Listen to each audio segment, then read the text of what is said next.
हुजूर को दफन करके लौटे, तदफीन से फारग हुए, कब्र मुबारक में उतारा, हुक्म पूरा किया। कहते हैं वापस आए तो जनाब अनस से सैयदा फातिमा कहने लगी, अनस तूने भी मेरे रसूल पे मिट्टी डाली है, अनस तेरी जुर्रत हो गई थी। फरमाते उस वक़्त फातिमा का पहला आंसू गिरा और फिर 6 महीने हुजूर के बाद हयात रही, मैंने उसके आंसू ही गिरते देखे। लोग सो जाते, वो हुजूर के रोज़े पे जाके बैठ जाती, कहते मैं समझाता बहलाता, लेकिन फातिमा कहती अली सब्र अपनी जगह, कर्म अपनी जगह। और मैं तुझे क्या बताऊं, बहन भाई पहले सारे चले गए, वालदा पहले छोड़ गई, अब हुजूर अलैहिस्सलातु सलाम ने भी पर्दा डाल लिया है, मुझे चार और जानिब कुछ दिखाई नहीं देता। कहते हैं 6वां महीना था हुजूर के विसाल को। एक दिन मुस्कुराती हुई फातिमा घर आई रोजे से रात को बच्चों के साथ, तो शेर खुदा कहने लगे, मैंने कहा फातिमा बड़े दिनों के बाद मुस्कुराते देखा, क्या बात है? तो कहने लगी अली आज मेरी आंख लग गई थी, मुझे हुजूर ख्वाब में मिले हैं, तो मुझे हुजूर ने कहा तू रोती क्यों है? तो मैंने कहा महबूबा मेरा दिल नहीं लगता। तो फरमाया बेटी तैयारी कर, तू मेरे पास आने वाली है।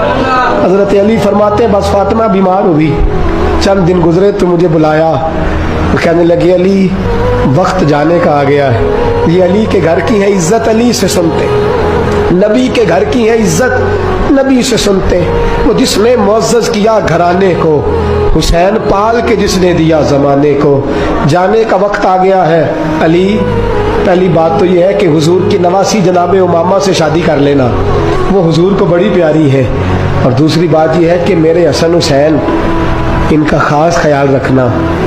और तीसरे लफ्ज़ कहे तो हज़रत अली तड़प के रोए, कहने लगी मैंने वक्त गुजारा है, आपकी हुकूक मेरी जिम्मेदारी थे, मैं इंसान थी भूल जाती थी, अगर मुझसे कहीं कोई कमी रह गई हो तो मुझे रज़ाए इलाही से दरगुजर करना, कहीं मैं हुजूर के सामने जाके शर्मिंदा ना हो जाऊं। शेर खुदा करम अल्लाह ताला वजहुल करीम फरमाते मैंने हाथ थामा और मैंने कहा फातिमा अली का बड़ा मर्तबा था, पर जो तेरी निस्बत से कमाल था वो तेरा ही था। तू कैसी बात करती है, तूने तो हद कर दी, शहजादी हो के मेरे घर में खादिमों की तरह रही। हजरत फातिमा रज़ियल्लाहु ताला अन्हा का दूसरा हुक्म ये हुआ कि मुझे रात को दफनाया जाए।